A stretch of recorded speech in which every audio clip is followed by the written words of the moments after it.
Welcome to the Reading Rift. I'm Lydia, And I'm Beck. and today we are super excited to talk to Gabriella Stone, a woman who wears many hats from actor to director to just badass in general. But today we're specifically talking to her about her hat of author. This is what I'm about to say is for the listeners, but in most of our author interviews, we do a spoiler warning beforehand. But since the book is about your life, this is just kind of like a general. We're going to be talking about the book, so There'll be there's spoilers. going to be spoilers.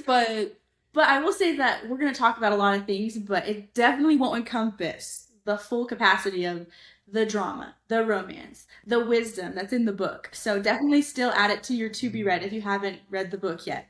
But this is also great to just learn more about what's going on in this book, which was crazy. I felt like when I was reading it, I was like having girl talk, like we were having the drama rundown on like a Saturday night, like hearing all the tea. So I'm really excited to like debrief because that's what I felt like I needed after it. that's pretty much what I I love the that. book. Just like listening to the drama, and I'm like, yes, tell me everything in this voice memo. Yes. The This longest voice this memo. 12-hour voice memo. I will say that is the detail I require from my friends. Like when something's happening, I want the 12-hour voice memo. I want all the details, all the TMI. Well, and Okay, so I love that that's how you guys kind of took it because that's how I intended it when I was writing it. I've written other things, and my husband and I just came out with our third book that's written very more, in a poetic sense, if you will. But I wanted Eat, Pray, FML to feel like you were sitting down having a bottle of wine with me and like hearing this insane story that took place. So I'm glad that it hit in that sense. and this podcast would be the debrief. So if someone's read it and they're like, "Girl, I need some closure. I need the debrief of all these things." That's what this is. So I want to start by asking, besides a sidekick literally telling you that you should write, have you always had a pull towards writing, or how did you find that as a creative outlet? Yeah, when I was in high school, I could always bullshit the hell out of an English essay. That was always like a very known skill of mine. I loved my creative writing classes in high school and in college, but I never studied to be a writer or decided I was going to be an author. It more or less was the insane events that took place in my life. I had written like a couple short screenplays, which is vastly different than writing a book. And when my life kind of crumbled is when I was like, well, I think I'm going to write about this because if I'm dealing with this and whatever I'm going to learn on this journey I'm about to go on, it's going to be able to resonate with other people that are going through the heartbreak and the loss and the grief, which is universal. I think that's amazing that you have like the confidence to share your life so other people can have that and like to resonate with it. Because I know when we are both reading the book, we have completely different lives ourselves, so we resonated with like different areas of it. But like I guess the question there was, do you wish that you ever had more privacy? That's a good question. I remember when I first did my like initial draft that I wrote while I was on the trip in my journal, and I typed it out and I sent it to my mom, and she was like, sweetheart, are you sure you don't want to like change your name or like take out one of the men you slept with? Like it's a lot.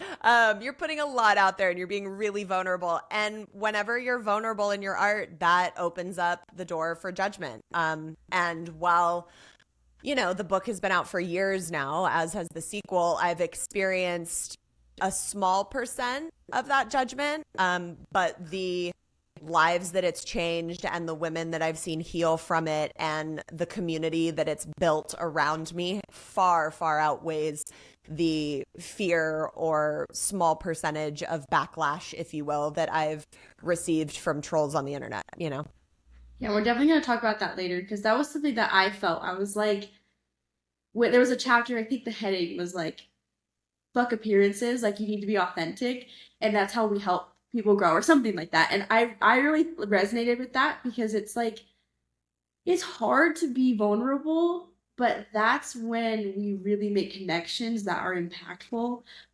So speaking of that though, who did you write this book for? Who is your target reader for this book that you're hoping gets something when they read this? Well, I think when I wrote it, let me back up and give everybody kind of like an overview of what the book is about, because that'll kind of segue into why I decided to write it. I was married for almost 2 years, found out my husband was having an affair with a 19-year-old for 6 months. Filed for divorce, left shortly after that, met a rather well-known Hollywood actor, and had this whirlwind romance that just went from like 0 to 100. Meet my family, I'm gonna have babies with this person, like we're done. And he invited me on a month-long trip to Italy with him. 48 hours before we were getting on the plane, he told me he needed to go by himself and broke up with me, and I was absolutely devastated, broke my heart like my ex-husband never could have done. And I was sitting in my childhood bedroom at my mother's home, because that's where you move when you're 28 and getting divorced, and just in a pile of tears, and was like, okay, well, I can either stay at home heartbroken, or I can go travel Europe for a month by myself. So I took my fully packed backpack and a journal, and I did 6 countries over the span of a month, and I wrote the first book, which is Eat, Pray, FML. So to answer your question, I wrote it for me. It was therapy. Like, writing in that journal every day. And it wasn't like I was writing, my thoughts and feelings. If you open the journal, it's very close to how the finished book came out. It's like chapter 1. And it was really my therapy. I was so heartbroken. I was dealing with a lot of old subconscious beliefs that came to the surface to be healed. And I was writing it for me. Now, that's not to say I didn't also in my brain know that this was going to help a lot of people if I could get it out in the right way. Which is so funny, because when I did take it around and shop to publishers, all of them were like, we don't really think there's a big enough audience for this. And it's a little in your face. And like, you cuss a lot. And thank God they all had that reaction, because self-publishing the book completely changed my life and was like a game changer for me financially. But I wrote it for myself, but I wrote it for anyone who needed to have some hope when everything seems so dark. And I think that we all go through heartbreak and grief in some capacity in our life. It's universal, whether you're a man or a woman or how you identify. And the themes that are explored in the book, I think that's why it resonates with people on such a deep level, because we all can relate in different ways. I will definitely agree with that, because like while reading the book, her and I talked about the fact that she's married, she's had serious relationships. I've never had a serious relationship. So it's like reading this book, okay, it's about, relationships and stuff. I don't resonate with that. However, talking about, I'm 24 years old myself. I moved back into my mom's house for a little bit before I got my own place. So it's like I resonated with the heartbreak, the recovering story kind of, and this like restarting at such an older age versus when you, I should be 18 doing this, and now I'm in my 20s, what's happening? So I really do think this book is like really for everyone. It's not just for like a very specific audience. And with that, it's like, what do you want readers of any demographic to take away from this story? I think with any of the books that I've released, and I did Eat, Pray, FML, and then the sequel to that, The Ridiculous Misadventures of a Single Girl, and then this third book now that I wrote with my husband, Finding You Through Finding Me. All of the books, my intention is for them to find the right people and bring the healing that they individually might need. And whether that's as deep as the messages that I've gotten saying, this book saved my life, I didn't want to be here anymore, and it gave me something to hold on to, or the lighter versions of this just made me laugh and made me feel less alone. Any of those things, as long as they're reaching the right people and doing some good in the world, from me telling my authentic truth, is a win-win for me. What do you think drew so many people to your social media? Because I think like I had actually heard about your book before you had messaged us. I had seen your social media. So like that's how I had known about you. And so what do you think it is about that gateway to get to the book that draws people to you? Is like through your social media and then to the book kind of like pipeline? What do you think brings people to you? I think the best way that people have found me and marketing, which is like really interesting on the self-publishing route, is from TikTok. And in 2020, I was like, I'm not getting on another social media app. Like, I can't do it. It's too much. I like had maybe 10,000 people on my Instagram. Like, it was nothing crazy. I didn't have like this massive following. And eventually, you know, as we did in 2020, I got so bored that I got on TikTok and one day threw up a video about my story that essentially is what the book is about. Didn't really even like plug the book. It really just said, so I wrote a book about it, and then showed, you know, adventures from my Europe trip.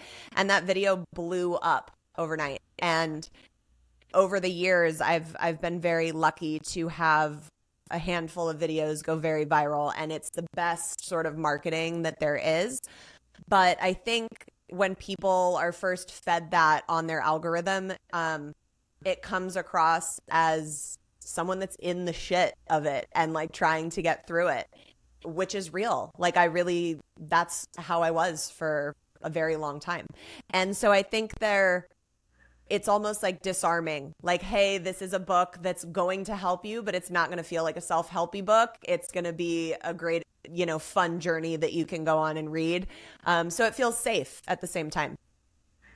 I agree, because like when we were trying to like, what genre is this book? Like, we were talking about it, and I was like, it's kind of like a memoir, but like it's kind of like a self-help book, but it's kind of like also like it could totally just be a rom-com. Like, I know, it reads like fiction at the same time, so like it's a so weird category.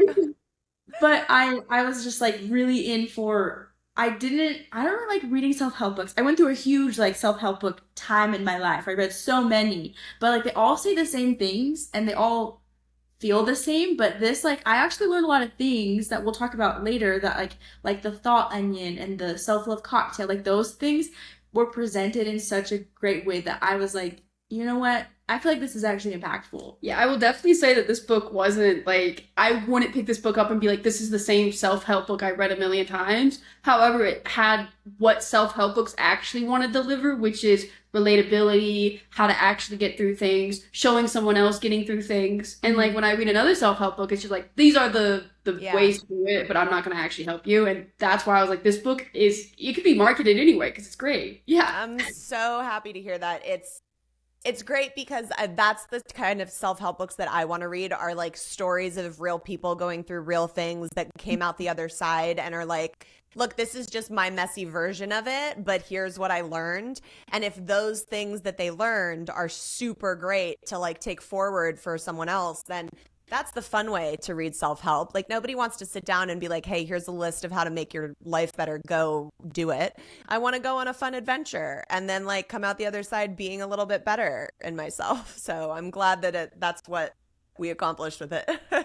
Okay, so now we want to jump into some of the quotes that I really liked and resonated with the book. So she's going to read the quote and I'm going to read the quote. I'm going to read the quote. She's going to ask some questions, or we're going to go back and forth asking questions. Okay, but love it. Okay, first one is, I had never really been alone with myself or truly gotten to know myself, and the universe had just delivered a clear way to make me finally go face that shit head on. So the question with that is, why is it so important for someone to spend time with themselves? Oh my God, I mean, I could go on forever. So for me, whenever, when I was doing my podcast and whenever I talk or do, presentations for stuff in this realm, I always tell people, like, if you're attracting something in your life, whether that's financial, career-wise, relationship, whatever it is, if there's a pattern, you need to look at that. So if I was continuously attracting shitty men that were abandoning me, from the outside, you'd be like, well, I just have really shitty luck. And it's like, no, something in you is attracting those people into your life so that you can heal something and learn a lesson. Relationships are mirrors. Things you attract into your life are mirrors. And it's so important to take responsibility for that. That doesn't mean that you deserve the shitty people that are coming into your life and being assholes, but there is something within you that's attracting that. So for me, in the being alone situation, I came from a long line of abandonment. So I lost my dad when I was 7, pretty traumatically. I walked in and found him dead on the floor from a heart attack. right as that wound finally healed as much as it can, I lost my high school sweetheart in a car accident when I was 18. So I had this belief of when I love someone, they die and people leave. So my brain subconsciously was attracting people into my life that would play out that scenario so I could go, see, look, I'm safe. I knew this was going to happen. Not something I was doing consciously, obviously, but I attracted my ex-husband who abandoned me in one of the most heinous ways possible. And then the universe was like, hey, Gabrielle, are we ready to go learn how to be alone? And I was like, no, let me take door number 2 over here. And I attracted someone who literally abandoned me 2 days before we were getting on a plane that he invited me on. Like, it was almost laughable how much the universe was trying to smack me in the face. So that is a very long-winded answer for it is so important to know how to be by yourself, to have a full life that you are happy with and that you know yourself before you're adding other people into that, especially in a relationship. Like, how are you ever going to be happy with someone if you can't be happy with the most important person, which is yourself first? So whether that's solo travel or doing things on your own or taking yourself on dates, like whatever it is, getting to know yourself is the most important task that you have before you start adding other components into your life. Yeah, that's so relatable. I like even to this day. So I have 2 young kids, and I kind of am getting awake. I'm awakening a little bit to realize that like I don't spend any time by myself anymore. Like I'm just a machine for my household sometimes. And so like we've started getting into books, and we go out to these book events, and sometimes I'm like, but I don't want to go alone because what if I go and like no one wants to talk to me. But we've gone, and I started going with Beck, so we've been supporting each other, and we've been meeting some amazing other women too through that. Yeah. And I've been kind of starting to feel like a person again a little bit after young kidhood. Yeah, I'm right there with you. And I just think that's something that's so relatable and through seasons. Like I used to be really good at being alone, but then I forgot how to do it, and I had to remember how to, like I'm currently remembering how to do it. And so I love this book because it was like I used to know that, but I needed the reminder that it is important. It's self-help to know how to be alone. It's not me being selfish or like anything. It's important for me to grow, to have that alone. Yeah, I'm also learning that myself, and I'm like one of the probably many people that are so grateful that you shared your story because I also needed that reminder. And in the beginning of like the book, and it was like everyone I love dies, and I had like a year or 2 ago, I felt like everyone I knew every month there was a person dying, and for 3 months that was true. And so it was like kind of this reminder to me that I had tied my happiness and my part in life to the people that I was losing. But, reading this book kind of just got me back into this mindset that I've been slowly getting back into, which is I have myself and I need to actually value that. So I thought that was amazing to like. Oh, what a wonderful thing to have taken from it. Thank you for sharing that with me. That's really awesome. Okay, next quote is time. What a strange thing time is. We always feel like there's not enough time, except when we're bored or excited or nervous, then there's too much of it. Do we ever get to a place where we feel there is exactly the right amount of time? And have you had any more insight since I'm like, can confirm. No, we do not. No, but that is so true. What you just mentioned with your 2 young kids. I have a 2.5-year-old right now, and everybody's like, are you going to have another kid? And I'm like, dude, I already feel so split between my career aspirations and my child. And it's so true what they say. The days are so slow, but the years fly by. So no, I have no further answers around this convoluted time issue. The world is weird, and it's the best advice I can give is to just remind yourself to be present. So whether the time feels like it's flying by or you feel like you're never going to get out of the spot that you're in, know that life is a forever spinning wheel, and there's times you're going to be at the top and there's times you're hanging on for dear life at the bottom. But remember to be present in that moment, because that's where the gifts are. And oftentimes we're just trying to rush through to the next moment, and that's when we miss stuff. I definitely was thinking about this question. I was like, I can answer this question. And I thought I did. I was like, well, maybe the point of life is to never feel like you had enough time until you're dying, and then you're like, oh, I'm satisfied with what I lived. But then I was thinking, I was like, you know what? Actually, no, I don't think that's right, because you should feel satisfied throughout your life. So I Yeah. kind of like the quote of like proud but not satisfied. So like you can be proud of what you're doing, or you can feel like secure in what you're doing with what you're capable of at your season. Hmm. But that doesn't mean that you have to like not want more or not like have other ideas and wants. You just have to also understand like this is the season I'm in. Yeah. Deep breath, accept that I'm not who I was when I was 18 and I didn't have any responsibilities and I could just do whatever. I have like a different type of season where I have to say no to more things and I Yeah. but like I'm grateful for the season I'm in. It's just different than what I'm used to. It's my first time Yeah. ever doing this season. So it's Yeah. new. And coming back to gratitude, like the more you can like shift your perspective and be like, okay, but what am I so thankful for in this moment? Because there's usually such a long list that we forget about while we're focused on like the problem or whatever, is ailing us at that moment. Going back to gratitude and like listing all of the things that you feel so lucky for is a really great way of grounding yourself to be back in the moment.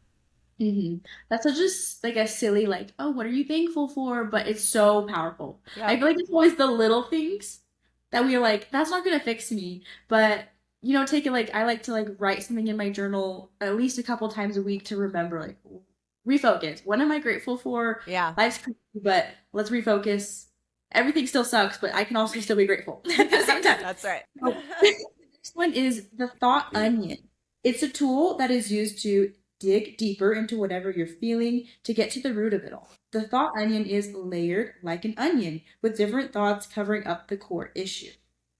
So, can you explain the thought onion, and do you still use the thought onion? Yes. The thought onion is, as you just kind of read, a tool that I came up with to figure out why I was having certain reactions and what was triggering those reactions underneath, which is like what you need to get to in order to heal whatever reaction you're having in that moment. So the first layer is the superficial thought, which is your first, obviously, superficial reaction of why is this happening? Like your knee jerk go to what a dick type level.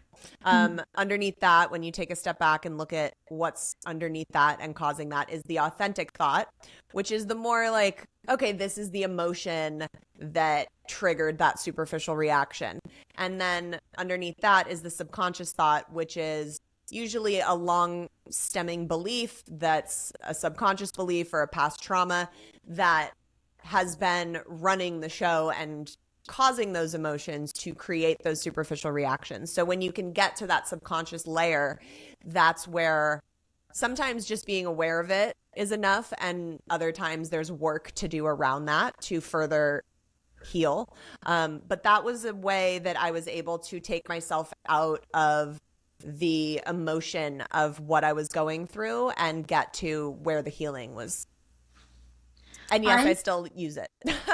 I love the thought onion because it's like my husband and I used to play this game of like why and like you have to ask why like seven Yeah. times. Same question. It's like why?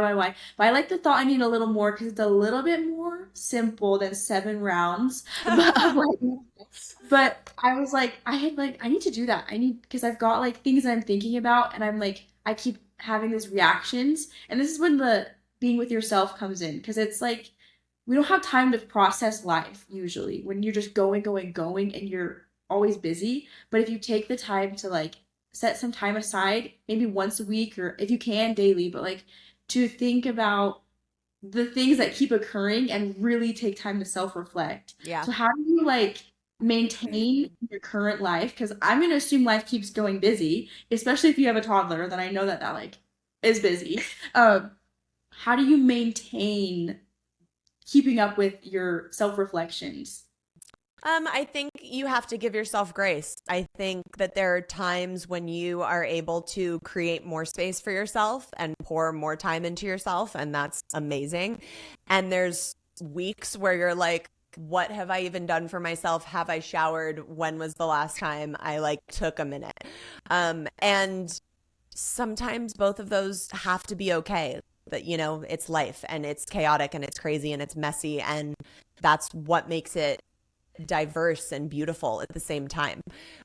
So I think prioritizing your self-care is always high on the list for me. I'm very in tune with my energy levels and my body. And it's like, okay, if I need time, I'm very vocal about like, having someone assist me in getting that done. My husband and I are a 50-50 team in that. And, again, kind of what you were saying, like knowing that it's a different phase of life. I can tell you what I miss the most from pre-mom life is just being able to rot in bed all day and like order food and watch a show like for the entirety of 12 hours, stuff like that. And it's like, you just have to be okay that there's a new normal for a little while and find the new things that are going to feed your soul in that way. Okay, next quote is, fuck appearances, be transparent. That's the only way you'll serve yourself and others. So this question I also like really want to ask myself, but what rules for yourself do you have to ensure to stay transparent on your platforms and in your writing? That's such a great question. Also, this is so fun because I'm hearing these quotes and I wrote this book 9 years ago now. So like it feels like a different world. It was so smart. I was like, wow, 28-year-old me like kind of knew her shit. Good job. So that's a great question. When I was at the airport getting ready to go on this trip, I was like, I'm going to just shut off all my social media and like go dark for a month and like kind of fuck everybody and like, let's just go reset. And I posted a picture at the airport with me, like with my pack on. And it was the first time that I kind of like announced what was going on publicly. Like nobody knew that I was getting a divorce. Nobody knew that he had cheated. Nobody knew that I had this like, well, except my really close friends, like this like whirlwind romance with this other guy. Like it was news to anyone that followed me. And I posted it and went about my time at the airport. And when I checked my phone after like an hour, I had hundreds and hundreds of messages and comments and DMs. And it was like, this totally changed my day. Oh my God, I can't believe like you're going on this journey. Please, like, I want to follow along. Like, this means so much to me. I can't believe you were going through this. Thank you for being so transparent. Yada, da, da, da. And it just struck a chord with me that if I could show up in a very authentic and vulnerable way, then it might help some people to take them along on this journey with me. And I'm so glad I did that because now when people still, discover the book today and read it, they go back and look at all of those pictures and it's like having a little guide to what they're reading and it's really fun. So whenever all of those photos are getting liked, I'm like, oh, look, they're reading the book. But I made a very conscious decision. Like when I was sad, there are posts on there that are like, oh, she's like ready to swan dive. Like she's not well right now. And there are posts of me partying and being really happy and in the moment. So it was like life. And I felt like I had watched for so long and been a part of that toxic culture online where it's like a highlight reel. Like everybody thought mine and my ex-husband's life was like so wonderful and bougie and fabulous. And like, it was so clearly not that way. And I was like, if I'm going to have this public perception of me once this book inevitably comes out, like I want to show up as myself and make sure people that are following me know it's like totally okay to not be okay. You're not supposed to be okay 100% of the time. Like you'd be a robot if that was the case. What are the downsides to being so transparent online? I think I can only speak for myself. I'm very type A and I am a recovering people pleaser. So whenever I have gotten negative feedback, which there are, I mean, I now know as a 3-time author to not ever go and read your reviews. What made me feel better when I had to learn that lesson the hard way was going to like the most famous books of all time and going onto their 1-star reviews and just being like, oh, people are insane. But also like art is subjective. So it's like, some people think I am the worst writer on the planet and belong in the group with the Kardashians and just like, wish I would crawl into a hole and die. And that's okay. But then there's also 90% of people who have been touched or moved or healed in some way. So it's like the scale, again, very much so outweighs the negativity. But for me being such a people pleaser, it was hard to see if I was getting criticism that didn't feel authentic to myself. I wanted to be like, no, let me explain why this isn't right and let me correct the narrative to what I know is authentic. But like, that's not my responsibility to like manipulate everyone's opinions of me. I had to like be able to let that go and be like, if that's how you see it, then Godspeed and, good luck. So, with all the positive feedback and like the people that were touched by the book, is there anything else that you would say is like an upside that keeps you going with this transparency that you have and sharing your story? Yeah, totally. So I did the first book and then I did the sequel. And after that, I was lucky enough to have the opportunity to run these FML trips, which I booked the first one. I didn't know how it was going to go. I was like, yeah, I'm sure people would love to go travel with me, but like, I don't know if people are going to actually like spend the money and take time away from their lives to go do so. And we posted it and it sold out in like 30 minutes. And that was the first time I realized that there was a community that existed because of these books. I mean, I knew that, there were a lot of people listening to the podcast that I was doing, and like there were people that were staying around after they discovered me in the books, but I didn't know how deep of a community it would be. I've now done 6 of those trips. I have 4 that are sold out for this year. And when we do them, they range from like 18 to 24 women that come and meet me, and we travel for a week. And seeing the friendships and the relationships that have developed from those trips, because people feel so seen for the first time, because obviously everyone has some kind of common, either they were cheated on or someone's died in their life, or they've like, we all have a story of loss and rebirth and wanting to heal. And what's been so special about these trips is that people really deeply connect in such a short amount of time because they feel safe and they feel seen over those shared experiences. So that has been really an amazing thing that I never thought would come from sharing my own story in a book form. I didn't do those trips. That actually, I was thinking that. I was like, she should plan her own, like, come with me and all. Let's all have that all together. No, look at that. You did it. I also like not only a blessing to like the people you're bringing along, but like a blessing for yourself to like want to see real time that it is changing people's lives, and also experience like kind of all over again, like the FML. Like, yeah, it keeps going. Life doesn't stop just because you wrote a book and like you thought you figured it out, but like 6 years, 8 years later, it's like it's still going. Yeah, there's a chapter in my new book that I wrote with my husband that's called Losing Your Way, and it's about like, hey, this happened to us last year and like shit got difficult, and just because you're quote through the shit of it, or you're healed in some capacity, like you're still living, you're still growing, you're still changing. There's always going to be stuff that comes up. It's just a matter of how you're able to navigate through it and using the tools that you've learned from your past to hopefully do it better. Yeah, we totally all get derailed all the time. All the time. And so it's so important to just eventually, sometimes you get derailed for extended periods of time, but it's nice when you finally can remember like, oh shoot, I'm derailed. I need to go back to what I was doing. Yeah. Like for me, when I journal, I feel like I have such better time. Even if life's hard, if I'm journaling, I'm able to process more. But with kids lately, I've been not journaling, and I realized the other day, I was like, oh, I'm derailed. I need to get back into journaling. And it took me like, I'm going to say like a year and a half of like being derailed until I was like, oh shoot. Yeah. Let's regroup everybody. Yeah. Okay, so next quote. Who cared if I had been lied to, cheated on, broken up with? None of that was in my control. What was in my control? Having the freaking courage to keep going.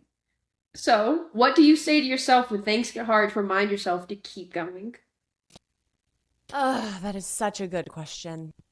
I have been shown in my life through things that have happened to me that have been completely out of my control, different experiences and situations, that sometimes it's really, really dark. And you're like, there ain't no way there's a light on the other side of all of this darkness. And I've just been shown time and time again that there is. So I know deeply whenever I'm in that space that the other side, once I can get there, is going to be magical. And I think that's what keeps me going. I've also grown up with a mom who has always shown me how to just like full on continue. You know, when my dad passed, she was in New Zealand across the world filming a movie, and I watched her leave set, fly home, do his celebration of life, get me, get my nanny, and fly back to finish the film. So there was never like an option B. It's always just you keep going and you figure it out, and you eventually put one foot in front of the other and get to the other side. And I try and remind myself of that when things happen in life that throw me off my balance now. It's like, yeah, this is a moment in time. I have a choice of how I react to it. That's the only thing that you can really control, is how you choose to react to the situations that happen, and navigate it the best you can, and like give yourself grace and know that it's going to be okay in one way or another. I love your screenshot or your screensaver of "you can." It's such a simple phrase, but it's really actually powerful because it's like, you know what? I actually can do this. I Yeah. can keep going. I can figure my life out. I can navigate whatever the situation is, even though sometimes our internal thoughts make us think like, this is it. I can't do anything. But we can, because you know what? We actually don't have a choice. It's either you keep going or life's going to keep going for you. Yep. So It's kind of I had a one of, I guess, my seniors in the military. She said one day to me and my group that, you know, the time's gonna pass. It's gonna go by, regardless of what you do or don't do. The time's gonna pass. So like at the end of it, what are you gonna do? So just Yeah. keep going. And I think it's a beautiful reminder that, you know, when we want to give up or we're in the hard times and we think giving up's an option, to be reminded that, one, it's not an option. You're going to keep going regardless if you want to or not. So like, yeah, the only thing you can do is how you're gonna react and how you're gonna go through it. That's right. That's right. okay, next one. Everyone is always saying you have to love yourself before you can love another, or loving yourself is the most important thing you can do. But what the hell does that even mean? And how does one go about learning how to love themselves? I mean, I was sitting here thinking, okay, I'm ready to now, but how the hell do I do it? So kind of a loaded question. Would you say you love yourself now? Yeah, like a lot. Like more so after becoming a mom even. I write in this new book that we just did about my body dysmorphia, some of my eating disorder past, which has kind of totally been eradicated by having a kid, and I thought it was going to do the opposite and like knock me off my comfort of, you know, how my body felt and looked. But going through the process of pregnancy and birth and like seeing just like what badasses women are in general in that sense, like I was like, oh my God, I can't believe I was so mean to my body for so long. I just didn't know how capable and incredible it was. But yeah, I often now look at myself in the mirror and like things look different, and you know, it's been a good amount of time since I've gotten Botox, but like I look at myself in the mirror and I'm like, yeah, I'm fucking awesome. Like I totally love you. And I used to be like, that's so cringy, you know, when I would be like, how do you love yourself? And that was the response. I'd be like, I feel like a phony when I do that. Hence the self-love cocktail. But now I am able to do that. And it's a new level of being kind to yourself. And I never knew that I was going to get there. And I think that the journey into motherhood is something that helped me get pushed into that place. Because I like growing up, I was always really into weight training, and I was a dancer, and I was like, I'm gonna totally collapse if I ever do get pregnant and have kids, because how am I gonna handle Mm-hmm.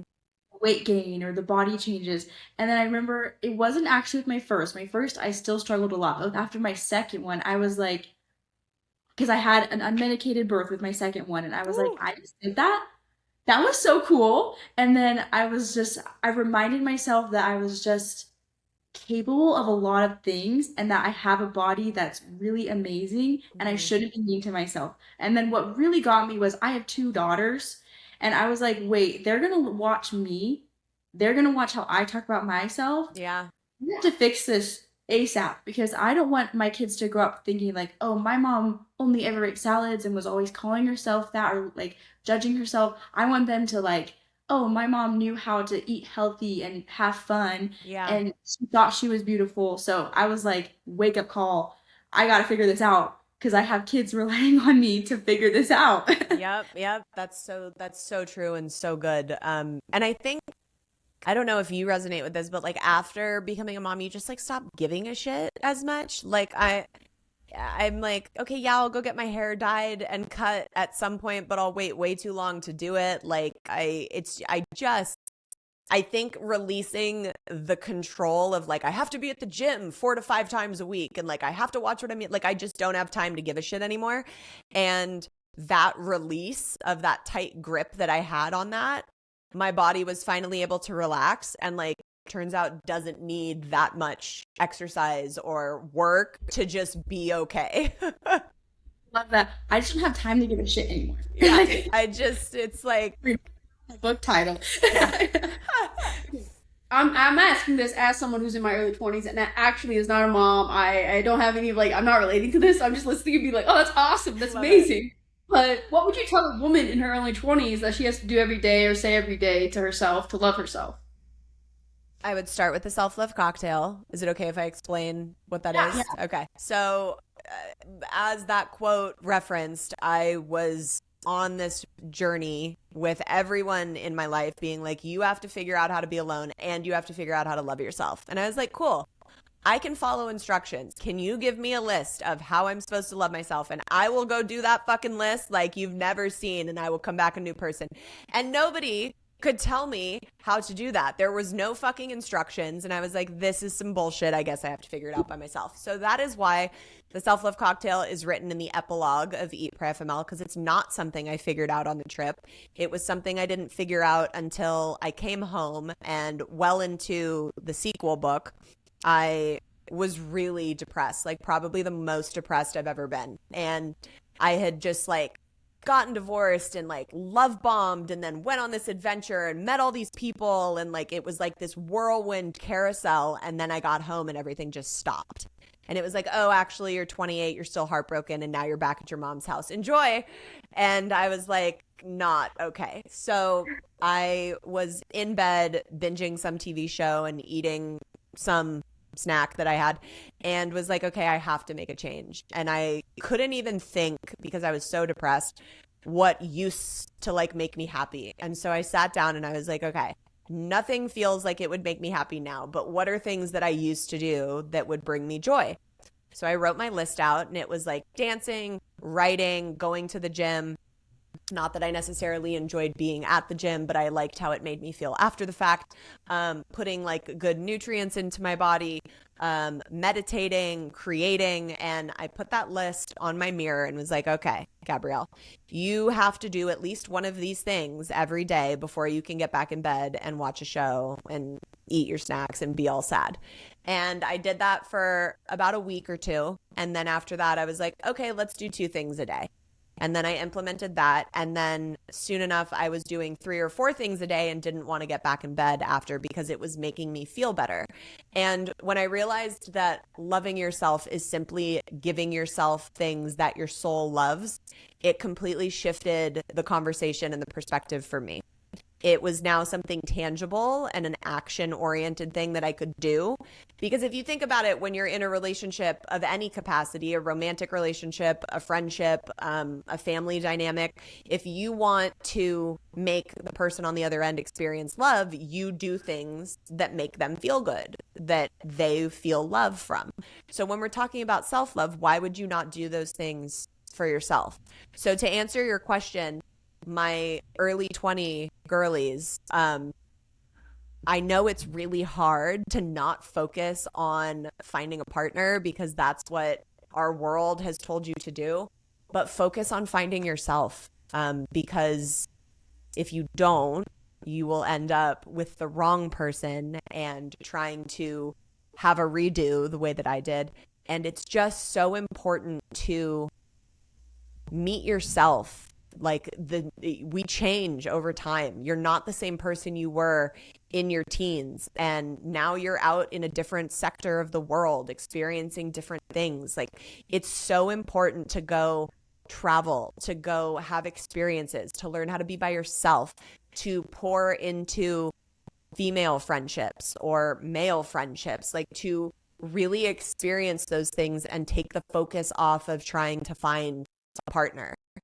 It will come if that's something that you want, and there is no rush in doing so. I think we have this fucked up timeline in our heads of like, I have to be married by this age so I can have babies by this age. And like, let me tell you, if I had a baby a month before I did, it would have been too soon. Like, and I was 34 when I had my son, and it happens when it's supposed to happen, but don't skip the magic of life to get to the next chapter. I think it's amazing that we're having this conversation now because it's pretty early into a new year, and I'm starting a new season of my life. So like hearing this is like things I've maybe thought about or kind of skimmed over, but like having this conversation with you, it's kind of like I want to implement this in my life as someone in her early 20s starting this new season. It's like, have I really put time and effort into loving myself in like a right way, or just saying that I did and moving on from it and not really giving myself the effort? So yeah, I think it's awesome that we're having this conversation right now. I'm gonna, put that little love cocktail on my mirror and try to see like I need to do that. I love it. And it's so interesting. Thank you for your service. I've had a couple of girls on my FML trips that have served in different branches of the military. And I think that, there's a way that things are done in the military, and a strictness, and like, it's very, the way that the military can be.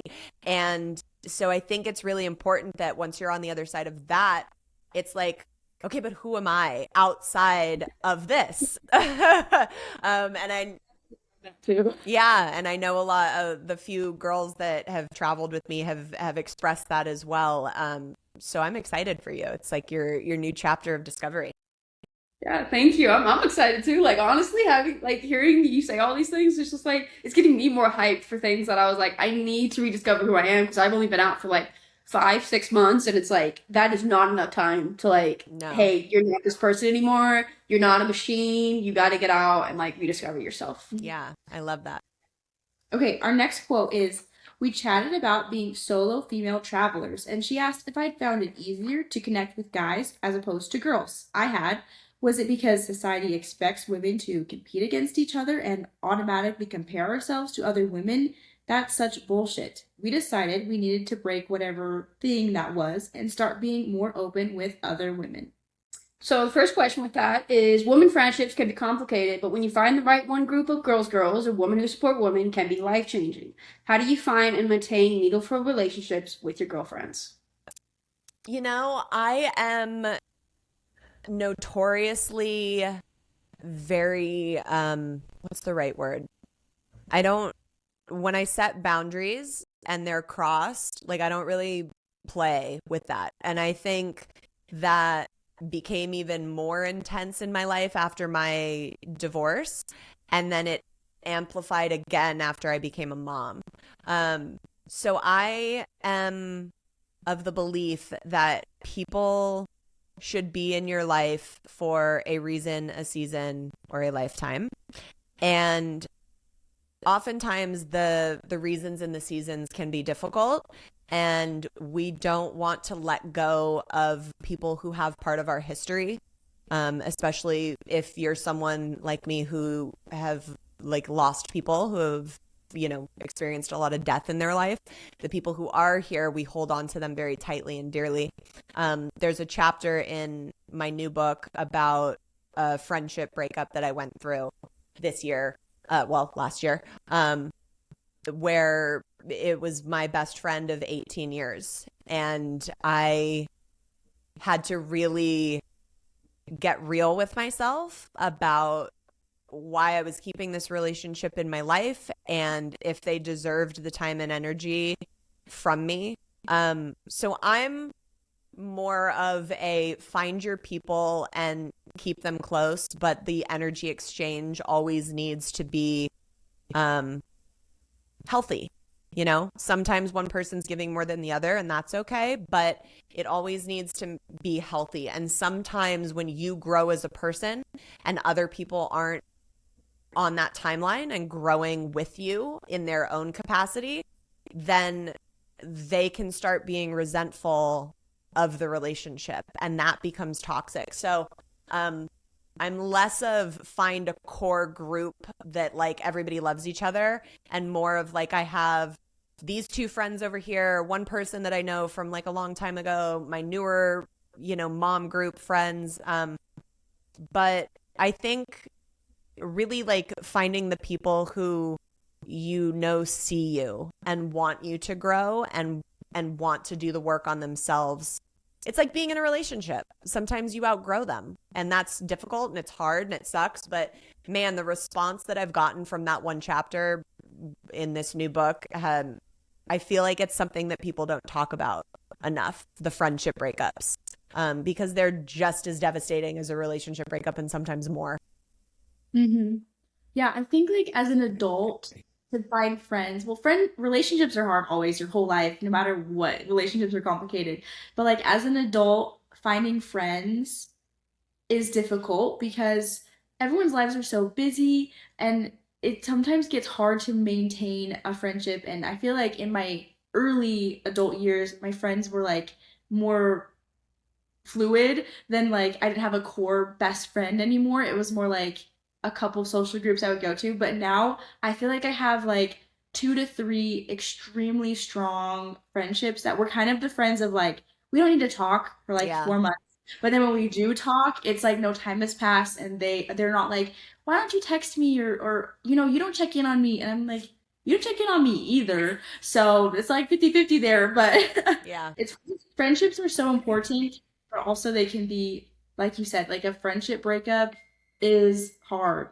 We don't Yeah. ever talk about things. Yeah, I think. Oh, sorry, what? No, it's okay. The older I've gotten, the smaller my circle has become. And then when I became a mom, I was like, oh, I don't even have time for a bigger circle. Like it's very, you have to be very important for me to like set the time aside because you're right. Everybody gets so busy. It's insane. And I do think it's powerful that you do talk about like the friendship breakups because like, I've had friendship breakups. I'm sure everyone like that's kind of a thing that you go through. Definitely if it's like your girl best friend and you want to just keep her in your life forever, but then it's like you do drift apart and you no longer share the same good energy that you had going, and it's like, that's hard to talk about. To me, it's like it's intimate. It's an intimate friendship, and then it's like, well, I don't want to talk about the fact that our friendship fell apart and keep going because it's the same. I imagine with the relationship, it's like you don't want to talk about the outcome, but Yeah. it's very powerful to talk about our friendships falling out because sometimes that does just happen. Yeah, and it's okay. And I think the more we can be honest and authentic about that, then other people that read that can be like, "Oh, like I don't need to hang on to this relationship just because they hold all this history with me. If this isn't serving me anymore, like why am I doing this?" Yeah, definitely. The follow-up question with this quote, you had some sketchy encounters in your travels, like in Paris with a weirdo and some other things. So could you give 3 tips to recommend a solo traveling woman to ensure maximum adventure while staying safe? Yes. Stay at hostels and fall in with a friend group at those hostels, and then don't go walking around at night by yourself. And Yeah.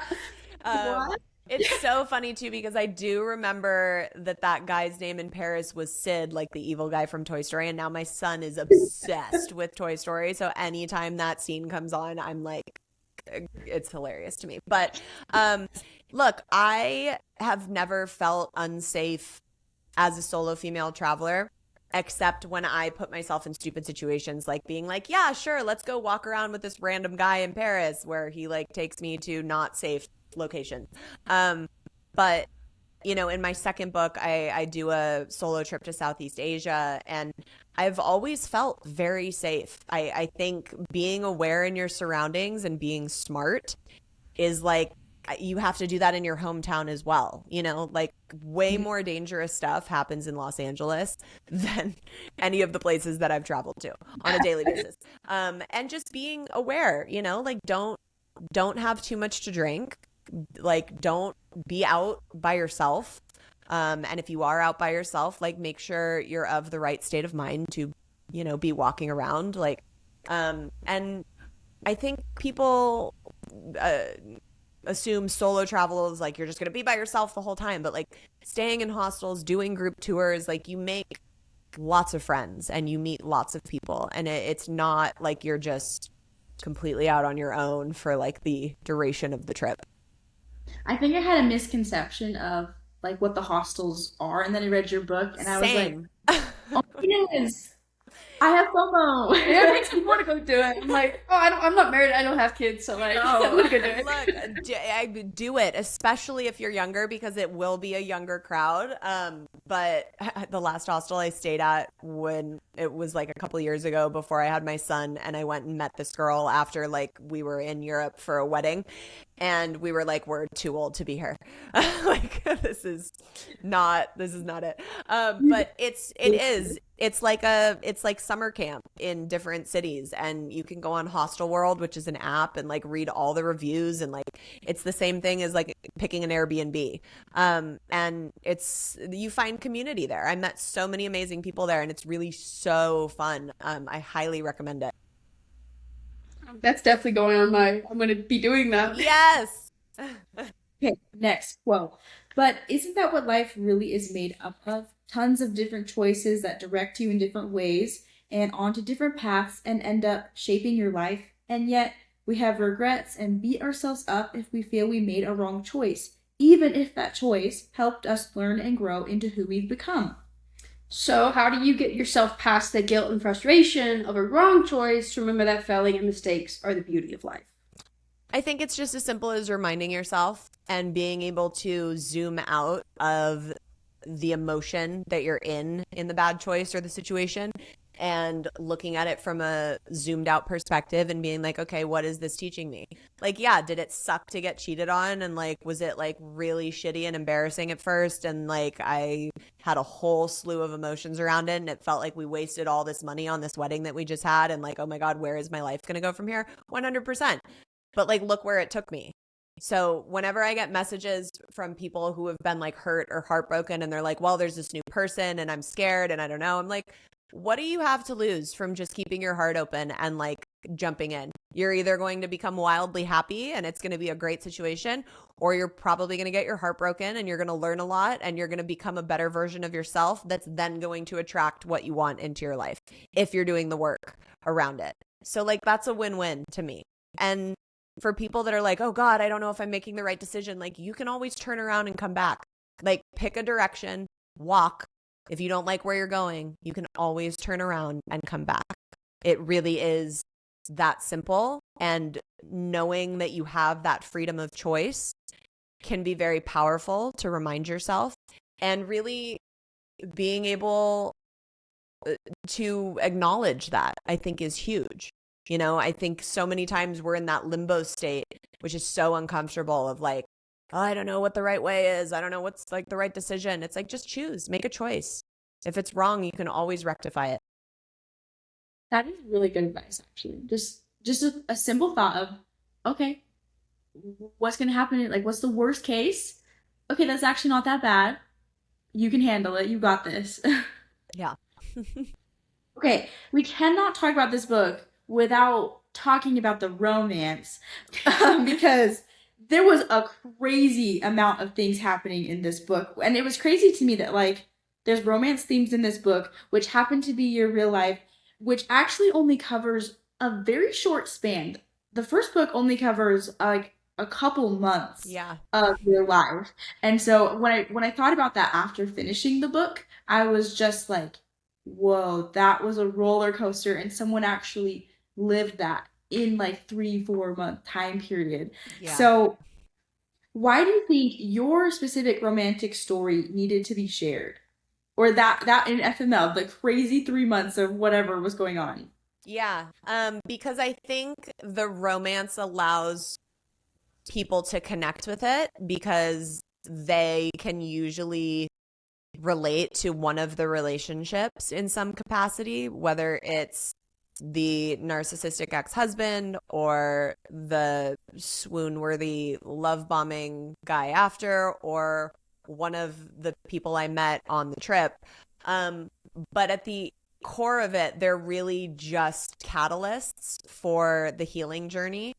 And the romance is what, gives it the drama and makes it fun and like keeps the will they, won't they hope or question alive.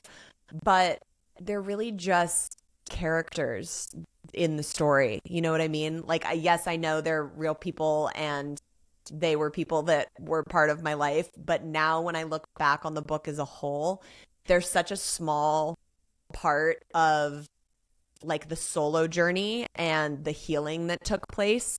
And for me, the men were simply the catalyst to me rediscovering myself, falling in love with myself, healing myself, and then being able to put this piece of art out into the world. I don't even know if that answered your question. It was like the romance was there, and it was, like you said, that was such a small part, and there's so much going on in your self journey and everything.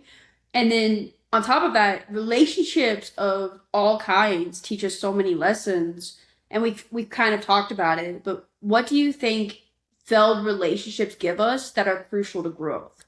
Oh, so much. If you can look at your any situation in your life, but especially failed relationships, like a detective instead of a victim, it will allow you to learn things about yourself. It will allow you to see what you still need to heal. It will allow you to see what subconscious bullshit you're bringing forward into your relationships from your childhood, from your past relationships. It will allow you to get very clear on what you do deserve, what you do not want, what you want to attract in the future. It can give you everything, but you have to be willing to look from a detached perspective, like not in the emotion of fuck this person, they wronged me, I'm the victim, and why did I attract this relationship? What is it trying to teach me? Why am I triggered? Like my failed relationships have been the most valuable information that I have ever gotten about life, about myself, about how to navigate relationships. I can't imagine not having the failed relationships because of how much I've learned from all of them. I still need to read the next books, but I want to know, does the romance adventure continue in the second Girl. You already know, you already know that you're married and I follow your social media, Yes. but Okay, can so you it's funny because you're like, you talk about spoilers. It's like, yeah, spoiler alert. I am married. I have a baby. We wrote a book together. It's great. But there in no way will you fathom what you read in the second book and what it takes to get to that happy ending. Woo! Yes. So the second book, the healing continues, the madness continues. As you said, the first book is like 3 months of my life from when I found out about the affair to having the relationships to going to Europe and coming home. So Eat, Pray, FML ends when I come home from that trip. And The Ridiculous Misadventures of a Single Girl starts the day I walk into my house. But that book spans 2 years of my life. So it's a lot more time. It's a lot more life that I lived. Yes, there are some characters from the first book that make appearances or are supporting characters in that book. And you do meet my eventual husband in that book, which is why we wrote this third book, because all of my readers just fell in love with him as a character, but he's not a character, he's real. So it really, made sense when we sat down to do this third book together, because so many people the way that they feel they know me after reading Eat, Pray, FML felt like they knew him as well after reading the second one. But yeah, girl, it's, if you thought FML was dramatic, the second one is beyond. By like a show like Netflix or somebody to be like, let's make your show into like a rom-com crazy adventure series. Like I feel like that's what I was watching when I was reading this. Yeah, there's discussions. So we'll see. I am so ready for the next voice memo. Like I haven't had the chance to get to your second book, but I am like so ready for it. I'm so ready to get caught up. I love that we're calling it a voice memo. Again, I made the mistake of and this was when I was trying to like verify my author status on Goodreads. I wasn't trying to go look at reviews because I never do that anymore. And there was, of course, this one review on our new book that was like, she writes like a blog post, and I was like, that's the best compliment. Like, what do you mean? So like the fact that you're like, I can't wait for the next voice memo. I'm like, yes, man, that's the intention with fun, you know, books that are supposed to be light and airy, I think. Like, thank you that it sounds like a voice memo. I love that. I already rated the book, but I think I'm gonna go add and be like, this is the best voice memo I've Yes! I love it. I love it. Okay, so wrapping up a little bit, got some more deeper wrap-up questions, but what do you think, what is the importance of sharing our authentic stories? It resonates with so many people. You know, I get messages all the time from people that are wanting to write their story, and they're like, well, I don't know how to start. And I'm like, well, neither did I. I just sat down and started writing, and it poured out because it was a story that needed to be told. And whether 5 people read it or 5 million people read it, it's about the people that it can reach and what it does for those people. And that'll be different on a wide scale. But, you know, the more in any creative facet, whether it's film or television or being an author or, you know, fiction-based stuff, it's so important because people find solace in those stories. And the more authentic those stories are, the more people can relate to it and have those aha moments when they're reading or watching or being engrossed in whatever it is. And they're able to feel a little bit of solace and safety in the stuff that they've been through and be like, oh, this person went through this and survived this. I guess like I can do that. You know, I mean, I've read and seen and heard people's stories and been like, oh my God. And some even my FMLers that come on these trips, like I hear their stories and I'm like, my shit's not even that bad. Like, you know, so it being open and authentic to me is only going to weed out the people who aren't supposed to be at your table and make it very clear the people who are supposed to be at your table and help the people who are ready to be helped by it. Share our stories.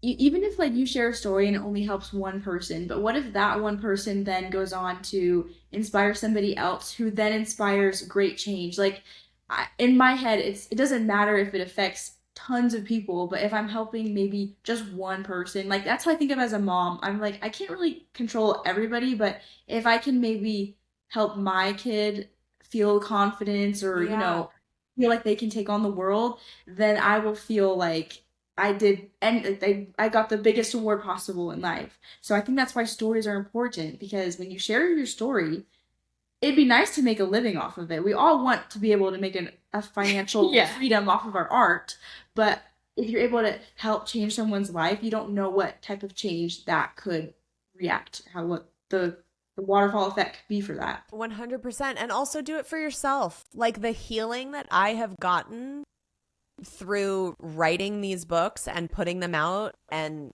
like just having the freedom to be like, okay, it's not mine anymore, is insurmountable. Like you can't put a price on that. I would never have been able to do enough therapy for what that action did for me. And it's because you're not keeping it in. Like you're allowing it to release and leave your body.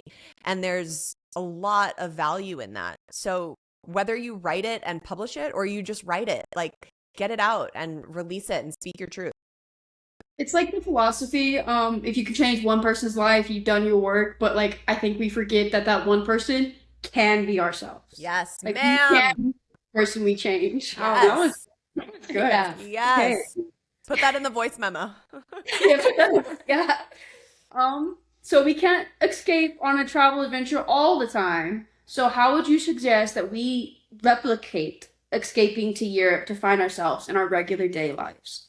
Okay, so first of all, if you're listening to this and you're single and you don't have any like responsibilities that are like keeping you somewhere, like a family or like kids and stuff, you can figure it out. You should go. Not necessarily to Europe, which by the way is not as expensive as people might think. Southeast Asia, you can do that whole trip. You can go for a month on like $2,000. Don't tell me you can't save and come up with $2,000. Spend the year and put a couple $100 away here and there. Like you can.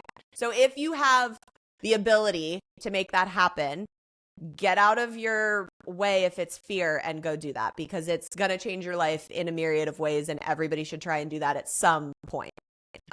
Or come on an FML trip with me. Like if you are too scared to go completely solo, that's like a nice happy medium. You travel solo, but then you meet like a bunch of awesome people.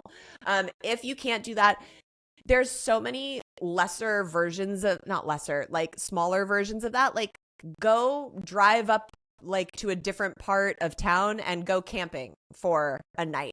Go take yourself on a hike and like be in nature by yourself and like listen to some type of music that you love and like just be with yourself. You know, take yourself on a date, go to a dinner and a movie and be completely by yourself and force yourself to like not feel awkward about that. Like start pouring back into yourself. It doesn't have to be across the world to do things that are A, going to be on your self-love cocktail list, or B, going to help you meet yourself a little deeper.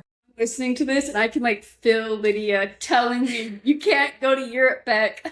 You meet the criteria, but we have stuff to do. No, I'm thinking the opposite. I was like, you could go and we could film remotely. Yeah. I got support. I was being supportive. Yep, you can Zoom in Europe, man. You can Zoom in Europe. I'm over here telling myself, like, Yeah. do I really need to go to Europe? Don't blame me. Okay, I have to ask you, have you ever gone back to the sidekick and been like, here's my book.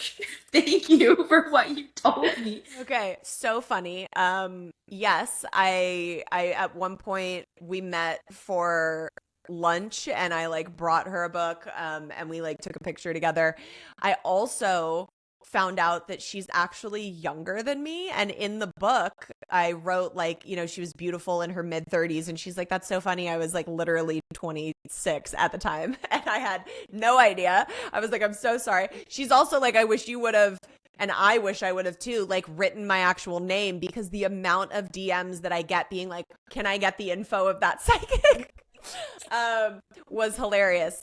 But Yeah. yes, she knows all about it. And I had a session with her after that, and it was, oddly enough, I had like, you know, because I was on this self-publishing journey, and I had like found this friend of a friend who offered to like edit my book for free, who had some degree in some type of English thing. And I met with her and I was like, oh, well, I'm about to release my book. And she's like, no.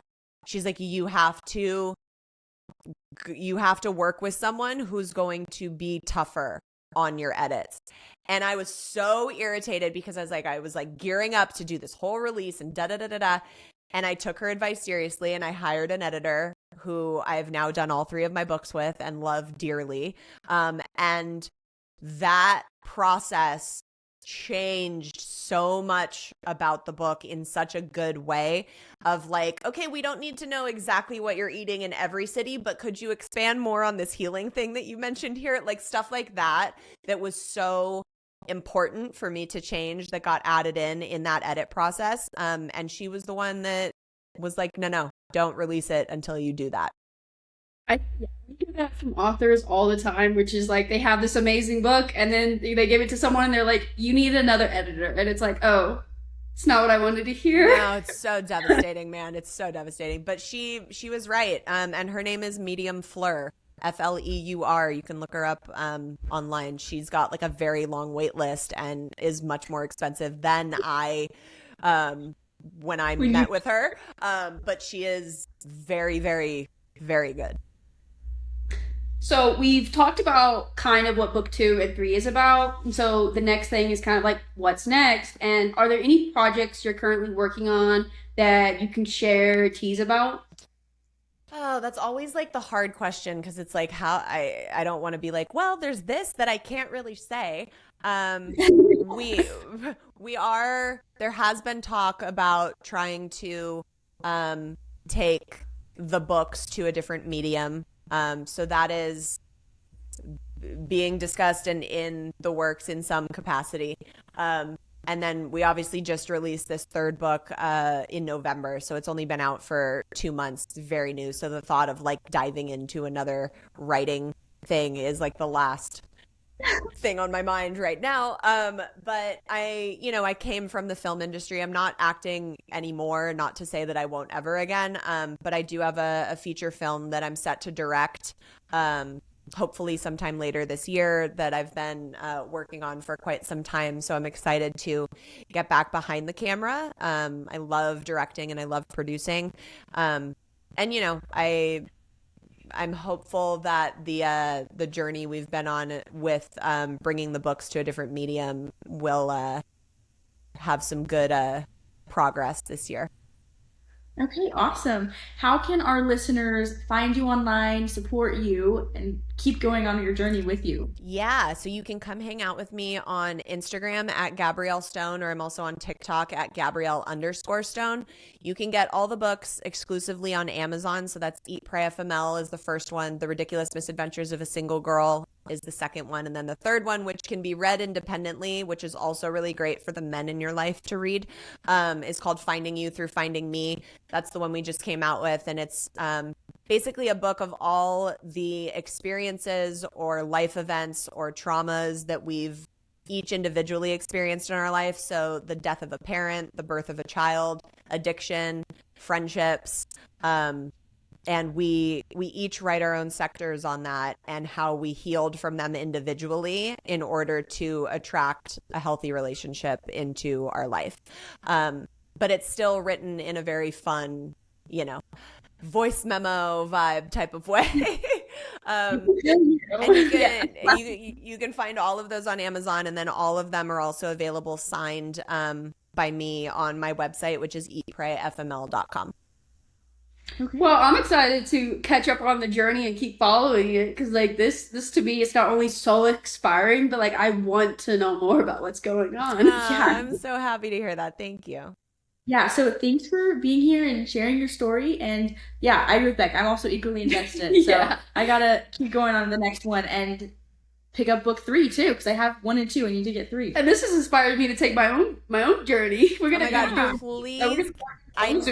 I need to know how that goes. So please keep me posted where you end up going and how that adventure unfolds. Oh, most definitely.